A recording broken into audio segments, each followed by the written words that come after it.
Caríssimos pastores, Luiz e Sandra Pedroso, titulares desta 8ª Igreja Batista Filadélfia de Curitiba. Também cumprimentamos os pastores Roberto Monteiro de Castro e Gilson Bétega, membros e colaboradores do ministério da mesma.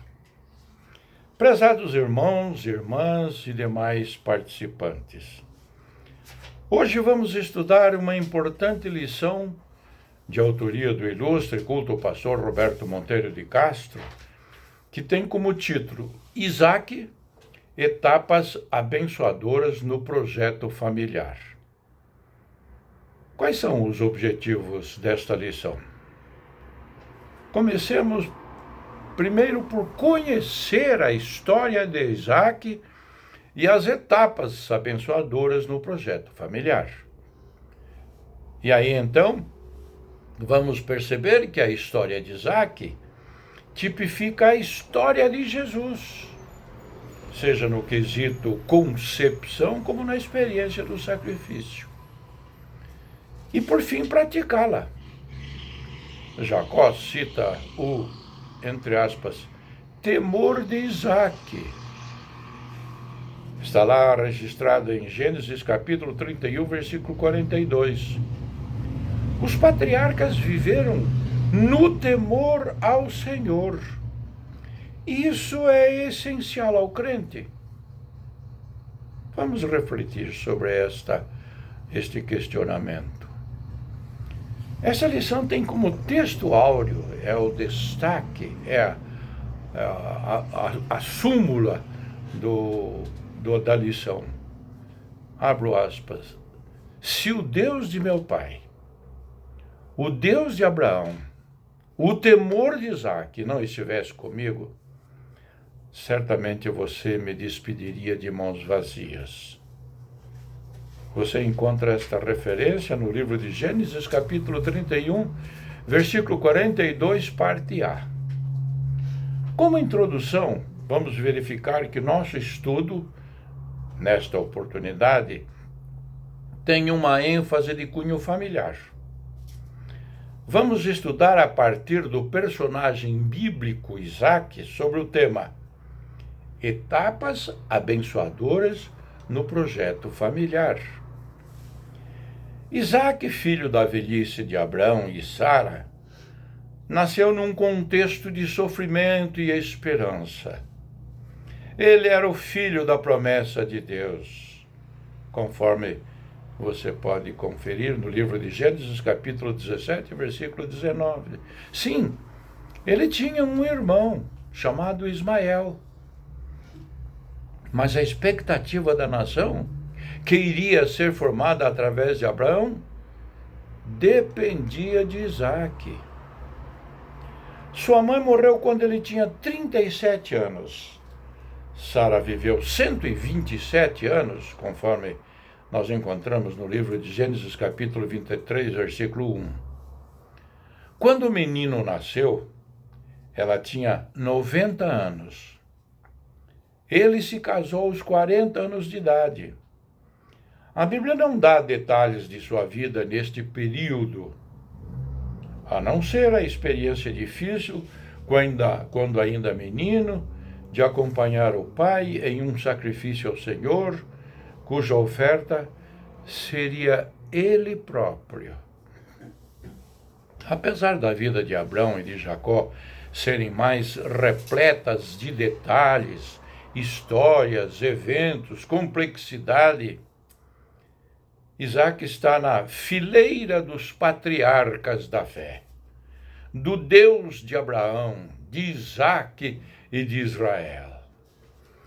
Mais adiante na história, Jacó declara ao seu tio Labão a expressão, abro aspas, o temor de Isaac, que mostra a relevância deste homem de Deus. Se o Deus de meu pai, o Deus de Abraão, o temor de Isaac não estivesse comigo, certamente você me despediria de mãos vazias. Você encontra esta referência no livro de Gênesis, capítulo 31, versículo 42. Vamos estudar juntos esta história familiar abençoadora. E comecemos com o primeiro tópico que diz: diante do desafio da esterilidade. Não é interessante pensar que Sarai, esposa de Abrão, era estéril e que, por milagre e vontade do Senhor, veio a conceber aos 90 anos de idade? Pensar que Raquel, a esposa de Jacó, amava também, não podia ter filhos? E quando José nasceu, Jacó já tinha certa idade, e outros filhos com Lia e com suas concubinas? Também não foi diferente com a história de Isaac e Rebeca, que enfrentaram com fé a montanha da infertilidade. Isaac orou ao Senhor em favor de sua mulher, porque era estéril. O Senhor respondeu à sua oração, e Rebeca, sua mulher, engravidou. Esse texto bonito está no livro de Gênesis, capítulo 25, versículo 21. Para o distinto casal foram 20 anos de espera. Você pode comprovar isto no livro de Gênesis, capítulo 25, versículo 26. A gravidez de Rebeca foi abençoada com gêmeos, o que originou 2 povos distintos. A dramaticidade da história passa por uma revelação do Senhor. Quando Rebeca busca entender por que as crianças se empurravam dentro do ventre, disse-lhe o Senhor: 2 nações estão em seu ventre. Já desde as suas entranhas, 2 povos se separarão. Um deles será mais forte que o outro, mas o mais velho servirá ao mais novo. Isso está registrado no livro de Gênesis, capítulo 25, versículo 23. Essa foi uma palavra, um enigma que acompanhou a Rebeca enquanto os filhos cresciam. As diferenças entre Jacó e Esaú ficaram claras, tanto no nascimento quanto na vida adulta. Esaú era ruivo e coberto de pelos, tornou-se caçador. Jacó cuidava do rebanho e vivia em tendas. Esta referência se encontra no livro de Gênesis, capítulo 25, versículos 25 a 27. Um detalhe interessante: Isaac preferia Esaú, porque gostava de comer de suas caças. Rebeca preferia Jacó. Isto está no livro de Gênesis, capítulo, versículo 28. Olhando para o Novo Testamento, podemos ver a história das primas Isabel e Maria. Uma mais velha e estéril, a outra muito jovem, uma virgem desposada, noiva comprometida com José. Ambas engravidaram na mesma época, com diferença de alguns meses. Sobre as duas, o sobrenatural de Deus se manifestou, tanto na anunciação pelo anjo Gabriel, quanto nas palavras que sobrevieram a seus filhos. Sobre João Batista, abro aspas, e será cheio do Espírito Santo, desde antes do seu nascimento. Fará retornar muitos dentre do povo de Israel ao seu Deus. Lucas capítulo 1, versículos 15 e 16. E sobre Jesus: você ficará grávida e dará à luz um filho e lhe porá o nome de Jesus. Ele será grande e será chamado Filho do Deus Altíssimo. Evangelho de Lucas capítulo 1, versículos 31 e 32. Qual é a aplicação? Não é verdade que nós, os crentes, consagramos nossos filhos ao Senhor assim que eles vêm ao mundo? E posteriormente os apresentamos na casa do Senhor? É verdade. Vamos ao tópico número 2, o direito de primogenitura.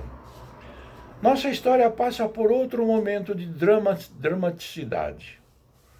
Deus havia falado com Rebeca sobre os filhos, duas nações, e o mais velho servirá ao mais novo. Mas será que Rebeca compartilhou isso a Isaque? Possivelmente não. Ou provavelmente Rebeca e Jacó guardaram para si esse segredo por anos. Jacó sabia de sua situação, havia nascido depois, segurando no calcanhar do irmão. Esaú tinha a preferência do pai e o direito da sua bênção. O importante para Jacó era esperar em Deus, a aguardar as oportunidades. Logo uma apareceu, revelando o caráter duvidoso de Esaú, que, cansado de uma caçada, pede ao irmão um prato de lentilha ensopado, pois estava com fome. Jacó não hesitou, lhe propôs: venda-me primeiro o seu direito de filho mais velho. Isso está registrado no livro de Gênesis, capítulo 25, 31. Diante da seriedade do assunto, Esaú foi negligente e disse: estou quase morrendo, que me vale esse direito.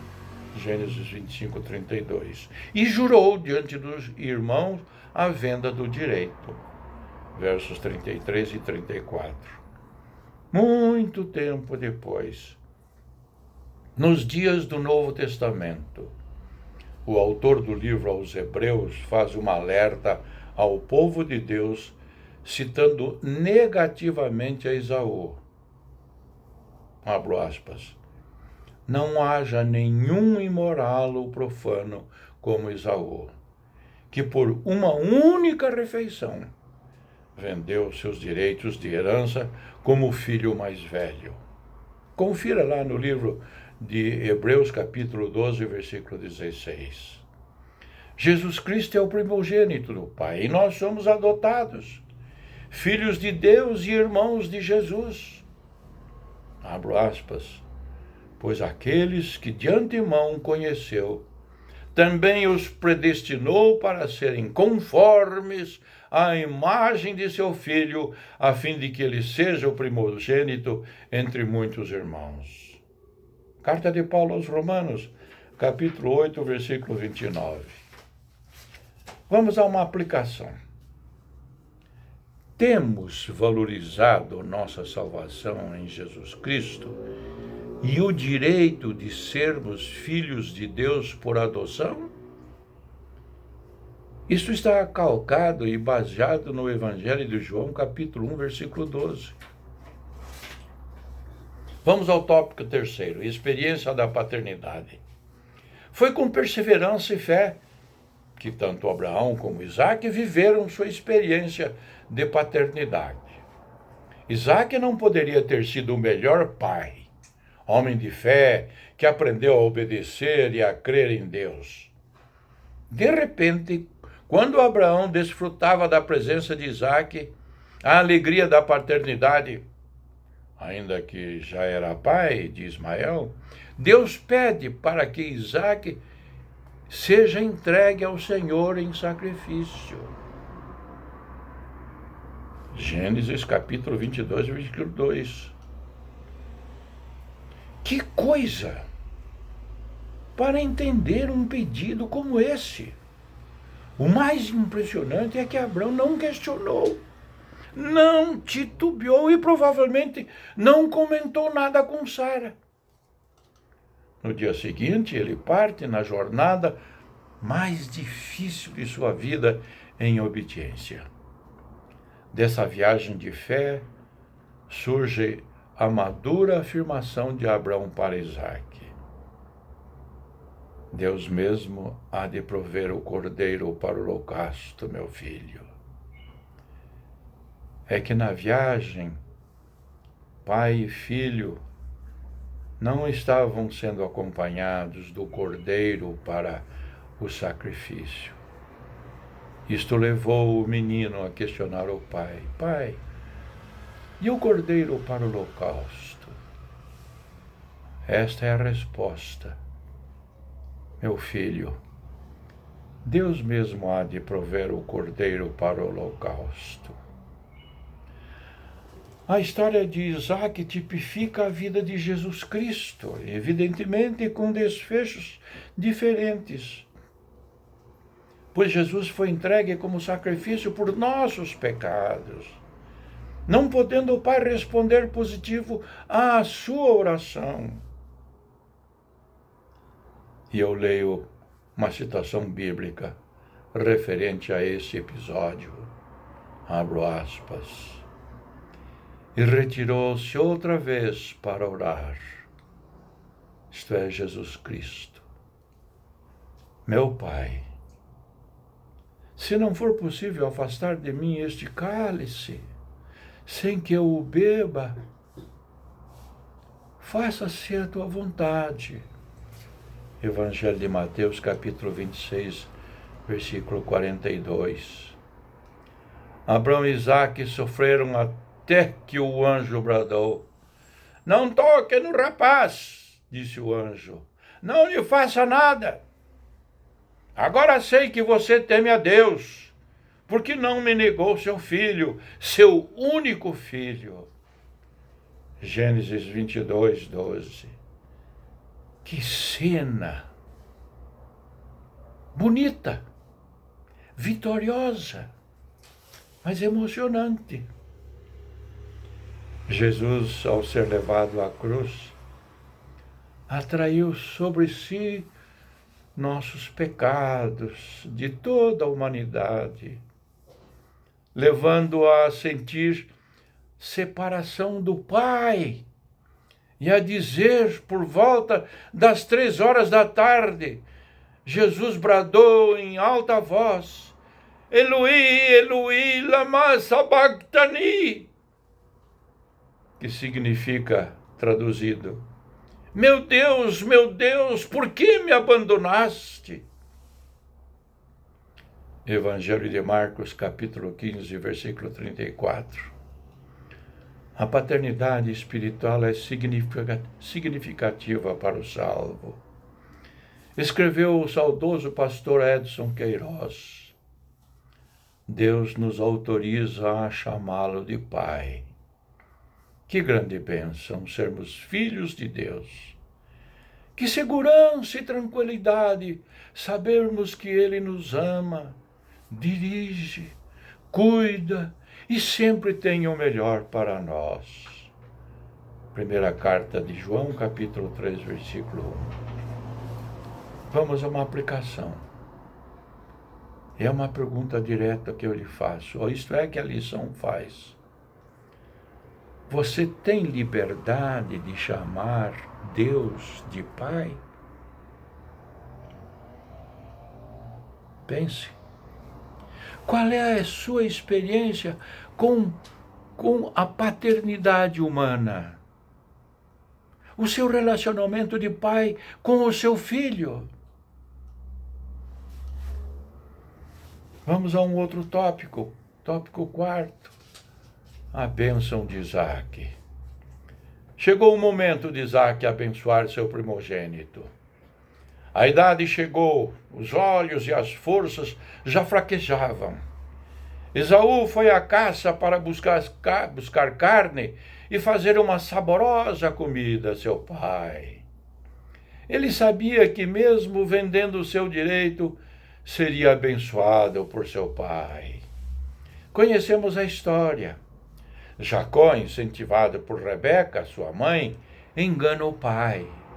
Veste uma roupa de Esaú, faz uma saborosa comida e recebe as bênçãos no lugar do irmão. O fato depois revelado traz amargura e ódio ao coração de Esaú em relação ao irmão e a promessa de matá-lo, tão logo o seu velho pai viesse a morrer. Esta história dramática está registrada no livro de Gênesis, capítulo 27, versículos 32 a 41. Rebeca, percebendo os perigos iminentes entre irmãos, pede a Isaque que envie Jacó para a casa de seu irmão Labão, a fim de buscar para si uma esposa entre sua parentela. Então, agora sim, consciente de que era Jacó, Isaque traz novamente bênçãos importantes. 2 pontos. Abro aspas. Que o Deus Todo-Poderoso abençoe. Faça-o prolífero e multiplique os seus descendentes, para que você se torne uma comunidade de povos, que ele dê a você e a seus descendentes a bênção de Abraão, para que você tome posse da terra na qual vive como estrangeiro, a terra dada por Deus a Abraão.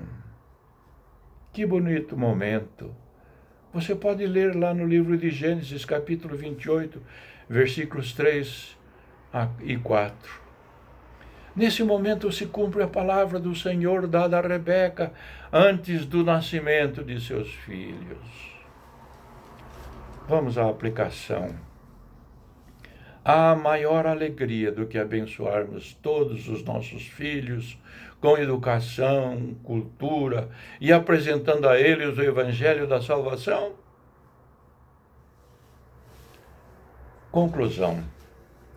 Isaque foi um patriarca abençoado, homem de fé e oração, que amava a sua família. Ele temia o Senhor e andou em seus caminhos. Teve uma paternidade abençoada na figura de Abraão, que promoveu sobre Jacó as bênçãos espirituais, para que de sua semente, conforme os propósitos de Deus, viesse Jesus Cristo, nosso Senhor e Salvador. Que o Eterno abençoe grandemente nossos lares, na alegria da salvação, na paz que excede todo o entendimento e na esperança da vida eterna com Cristo Jesus. Amém.